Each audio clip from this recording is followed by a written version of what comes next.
You're watching The Penny Hardaway Show, presented by Cook's Pest Control. Another busy week of conference action is in the books for Memphis. We'll look back at the games against Wichita and Cincinnati, sit down with Elijah McCadden, and preview SMU and Tulsa. It's The Penny Hardaway Show. Let's go. The game is on. The Penny Hardaway Show is presented by Cook's Pest Control. You don't have to live with pests. Call Cook's Pest Control and get a free quote today. Conway Services, the official HVAC partner of Tiger Athletics. Tennessee Lottery, turning dollars into dreams. Tiger Bookstore, the official merchandiser of Tiger Athletics. AutoZone, when you've got car trouble, you want help from number one. So if you've got a battery problem, head to AutoZone, America's #1 battery destination. Get in the zone. AutoZone. And is supported by your Memphis area Toyota dealers. Just like last year, the Tigers are starting to make a run. Hi, everybody. I'm Dave Woloshin. I'm Adam Field. Memphis puts a shock through Wichita State and Cincinnati. Let's check out the highlights. Tigers hosting Wichita State to start the week. Gene Bartow bobblehead night at FedEx Forum. KO making his presence felt as our defensive player of the week, protecting the rim early and often. This leading to some easy offense off the block. Keontae Kennedy with the transition layup. To the second half, DeAndre Williams with maybe his best game as a Tiger. 29 points, 15 rebounds, the hoop plus the harm here. Well-deserved ovation as he leaves the game. Tigers take care of the Shockers 88-78. Sunday afternoon trip to the Queen City. Memphis facing Cincinnati, featuring former Tiger Landers Nolly. Tied at 50 in the second half. Just call three. Kendrick Davis, floater in the lane. 21-point game for him. And Williams kept his roll going. He's our outstanding performer of the week. Count all three of these. 26 and 8 for Williams, 59-51 U of M. Later in the half, shot clock winding down, and the bank is open for Keontae Kennedy on a Sunday. The triple off the window, a key shot for the Tigers. They pick up a huge road conference win over the Bearcats, 75-68, and move to 5-2 in AAC play. 15-6 on the season. Great win by Memphis. A lot of people are going to fall right here. Great win by Memphis. Coach, let's talk a little bit about the process that you guys go through for, let's say, a finishing play. Let's go to Philadelphia. KD hits the game winner. You've got 2.1 seconds when you call the timeout. Walk us through everything that occurred from your point of view, assistant's point of view, player's point of view. Well, first of all, you're talking about the timeout that I called. I waited as long as I could to call the timeout because I wanted to see if KD had the advantage. So I started at the top of the bench. As he started dribbling, I started migrating down towards the referees. And once I saw he didn't have the advantage, I called timeout.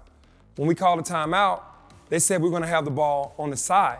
So I drew up a side out of bounds play to win the game. And then they came back like maybe 30 seconds, 40 seconds later and said, it's underneath. So I called the group back over and had like maybe 12 seconds to draw up the play. The play was for DeAndre to get Kendrick on that's the first option. The second option was for Elijah McCadden to come up and backpick DeAndre, and he went to the basket second, and then lastly, Elijah would have been open on the third option. So I had three options on that play, and thank God the first option worked. So you hear about football teams during the week, they go through red zone plays, like these are their money plays to score touchdowns. How much time are you guys spending on, as you would put it, winners, plays that you need in the last seconds, get a shot in your best player's hands? Every practice, before practice starts, before the stretch, we go through last second plays, and we talk about how we want to, do these plays and how we want to screen and if they're switching, because we know most teams are going to switch at the end of the game, and how to handle that. So we do it every single time we have practice. How many of those game finishers have you got in your playbook? I probably got about 20 game finishers on the side, full court, underneath, different angles. You got to have one for different angles. And you practice those all the time? We practice the main 6, but I also have some more, because once you start doing some over and over again, at the end of the game, a team starts to say, all right, this is what they're going to run. And you got to switch it up a little bit on them. What does the Penny Hardaway playbook look like in totality? How many plays do these guys have to remember? Right now, it's only 2 main sets, but out of those 2 main sets, we probably got about 15 plays. Okay, so about 30 in total, you'd say? Probably all together when you do the wrinkles to everything, but it's just understanding what team we're playing and how they're going to play us defensively. All right, now defensively, how many different sets have you got? Well, we try to adjust from 22, which is full court. Our circle trap is 3 different circle traps. And then we have the 2-3 zone and the 3-2 zone. So those are and then we have man, our aggressive man and our non-aggressive man. So we have those. So you've had this carryover of certain players, but new ones all the time, and new staff members. How tough is that to get everybody all the time on the same page with all the fluctuating that you've had with personnel? Yeah, it's extremely tough to do that because I've looked around the league and everybody has their core and their guys and their staffs coming back, with the exceptions of the coaches that got fired. So for me, when guys come in, they got to learn me. They have to understand how to bring their style to the table without trying to disrupt how I really think and really kind of give suggestions. And I'm an open coach. So when guys bring things to me, I'm probably going to try it because I feel like if it's going to help us, we're going to do it. I don't have an ego. And the same thing for the new players. It's the same thing. I'm trying to figure those guys out to try to make them feel as comfortable as possible, along with allowing them to do some of the things that they've done before, but still stay within the realm of the concepts of the team. So it's really tough. For you, what's the balance of making it complex for the opponent to figure out, but also simplifying it as much as possible for your own guys? I think simple is what I try to go with, because if you simplify it and just perfect simplicity, perfect simple, then you still can get the same thing accomplished if you're trying to do all these weird plays to try to trick people. I think simple is best. So let's go back to those finishing plays. 2.1 seconds left in Philly. How do you go about getting input from your coaches? Well, we've already gone over the plays in practice every day. I pretty much know what play I want. They leave me alone at that moment because they know if I need to ask a question, I'll ask them. At that point, they just let me go, almost like the guy that's going to kick the field goal. They leave the kicker alone. They leave me alone, and then I just kind of get into my space, and I try to get the guys' attention to detail on what we're going to do, and then we just go. They don't really intervene at that time. So most of that interaction comes in practices? Yes, all of that interaction comes into practice, and then they have a feel for what I want. And then when I look at the clock and see the time, I already know what play is already in my head, what I want to run. So I find it interesting. You said the Philly play. Kendrick obviously was the first option. You had DeAndre, makes sense. But then you had an option for Elijah as well, which I don't know if people would really think of that. Do you have options on those game winners for basically anyone who might be on the floor? The first option is always going to be the best player. You got to get him open. And then the other 2 options are the second best player and then and the next guy. But you got to get your main guy the ball. Is it hard to do that when everybody now knows Kendrick Davis is option number 1? Yeah, you know it's coming, but you still have to stop it. We know he's option number 9. If they double team him, then the other 2 options are open. Has this year and building the team chemistry and the playbook and the understanding, we've talked about how much more of a veteran team this is than what you've had the last couple of years. Has that part been easier because of that? It has not been easier because it's new to these guys. You know, these guys come from different programs that have done things totally different. We almost have an NBA type of set, and everybody's come from this college program where they've kind of been running the same offense for 20, 30 years or whatever. So for us, we're more into concepts, and you got to read the play more so than actually going. It's harder to guard, and it's been a little difficult for those guys to get it, even though it's simple because of where they came from. Another one of those big-time additions this year has been Elijah McCadden. We'll sit down with the Georgia Southern transfer coming up next. You're watching The Penny Hardaway Show, presented by Cook's Pest Control. Welcome back to the Penny Hardaway Show. From small-town North Carolina to Sunbelt 6-Man of the Year to the 901, Elijah McCadden has quickly established himself as a key part of this year's team.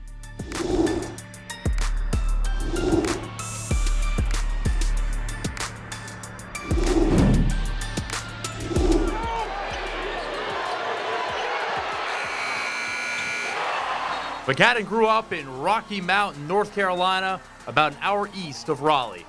It was cool. It was just mainly me and my family, my friends. It's a small town, so a lot of people would just everybody know everybody. So, I mean, it was fun. I grew up basically playing a lot of sports and stuff like that. So, it was a fun upbringing. Was basketball your first love, or was there another sport it was football. first? Yeah, football for sure. I played football, soccer, and baseball and basketball. But football was my my first love as a sport. But by middle school, McCadden decided to focus all his energy on basketball. He drew inspiration from a star who is also from the Tar Heel State. Growing up, I'd say my favorite player was John Wall.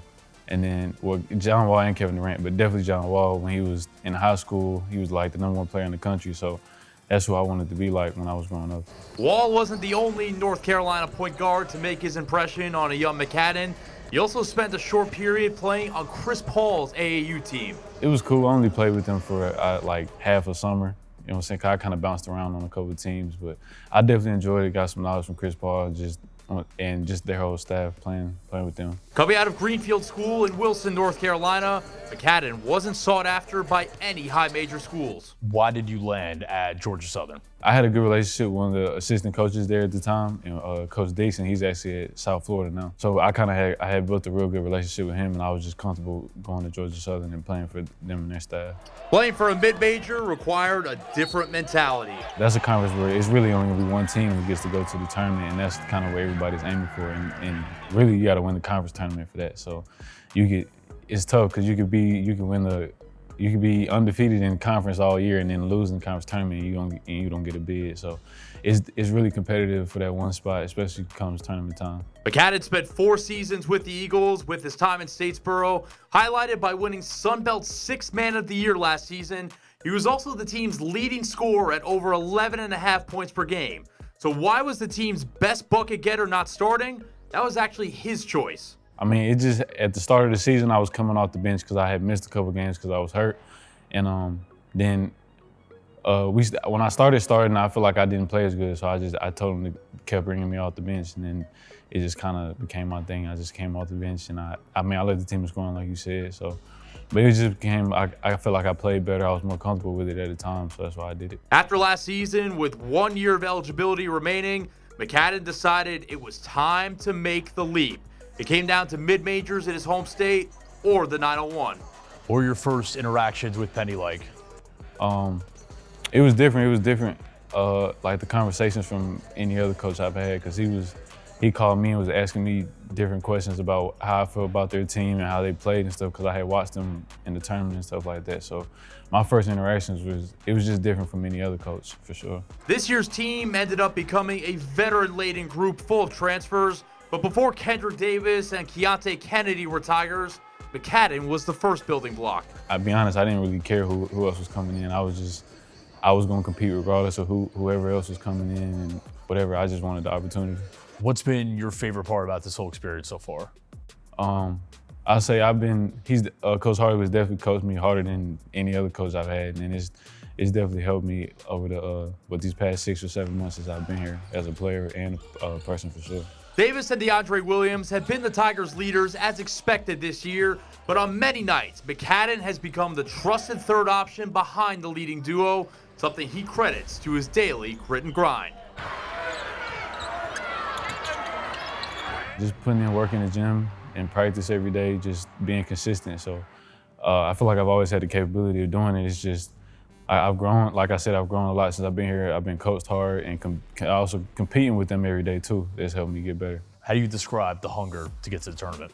I don't even know if you can describe it with just words. Everybody wants to go to the tournament, and it's tough to get there. So, you know what I'm saying? I don't know if you can just describe it with words, how much everybody wants to, you know what I'm saying, that feeling of getting back to the tournament. I've never been, but just I got the feeling I want to get there. So. McCadden has never played March Madness ball. In his last year of eligibility, the most important thing for him is to change that. Yeah, that was another reason I came here too, just to get that experience of playing in the tournament, especially like I said, it was real competitive in the last conference I was in. It's only one team, and I never got that opportunity. So I definitely want to experience that before in my last year of college.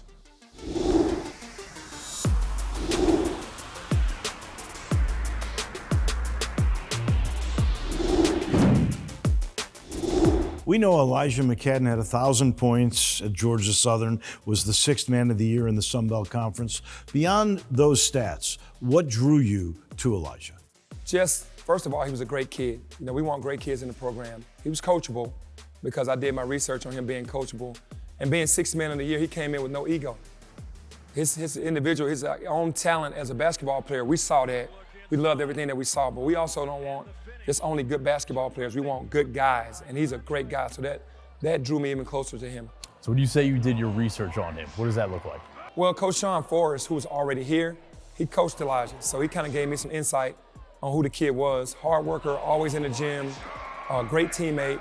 Should have been a starter, but came off the bench, and it didn't bother him, and he was Sixth Man of the Year. And, all those qualities is what I wanted out of a player. Physically, what are his best attributes? We know he can rebound when he really puts his nose to the grindstone. Yeah, physically, offensively, he can get around anybody. He has a quick first step, and he knows how to make plays. Defensively, he's a great one-on-one player, and he rebounds the ball really well. What kind of role were you looking for him to fill when you made that initial contact with him and talked with him? When I saw him, obviously his game was more of a point forward, a guy that can initiate the offense, get the ball off the rebound and push it up and make plays, and that's what he does for us. As it has evolved, has he become, like he was in Philly, the third option for your team? Yeah, he has. He has kind of emerged from the bunch as the guy that's getting more comfortable, and we're running plays through him, and we're allowing him to play more freely. Do you think that his athleticism is maybe almost underrated? I mean, I watch him sometimes, and he's got really quick leap and is a pretty explosive jumper as well. Yeah, if the Tiger fans want to really know who Elijah McCadden is, all they have to do is go look at his highlights.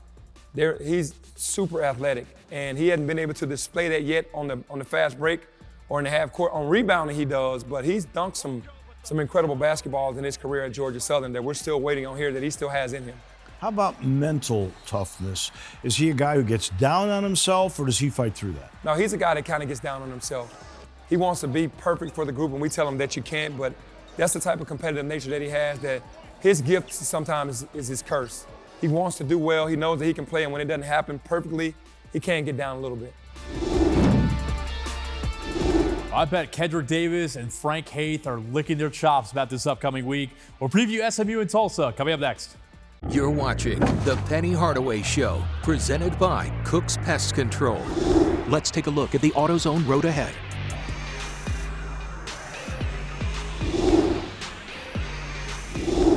Coach, this is an interesting week of focus because you're taking on SMU at home, at Tulsa. Those are two of the more struggling programs in the American this year. Yeah, not only struggling, but Tulsa, Coach Hay, SMU, Kendrick.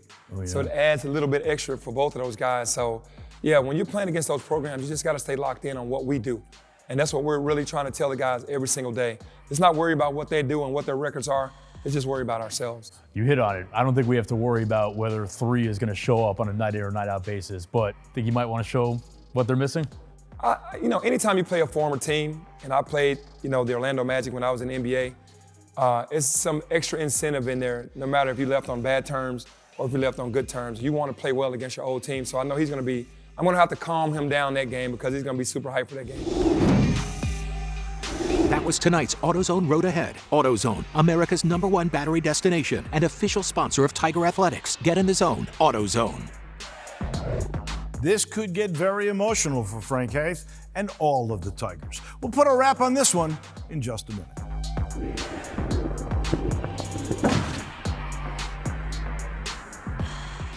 You're watching The Penny Hardaway Show, presented by Cook's Pest Control. Thanks so much for joining us. We'll do the same thing next week, late night. We'll see you then. The Penny Hardaway Show is presented by Cook's Pest Control. You don't have to live with pests. Call Cook's Pest Control and get a free quote today. Conway Services, the official HVAC partner of Tiger Athletics. Tennessee Lottery, turning dollars into dreams. Tiger Bookstore, the official merchandiser of Tiger Athletics. AutoZone, when you've got car trouble, you want help from #1. So if you've got a battery problem, head to AutoZone, America's #1 battery destination. Get in the zone, AutoZone, and is supported by your Memphis area Toyota dealers. This copyrighted telecast is an exclusive presentation of Learfield under the broadcasting rights granted by the University of Memphis. Reuse of this presentation is prohibited without the expressed written consent of the University of Memphis and Learfield.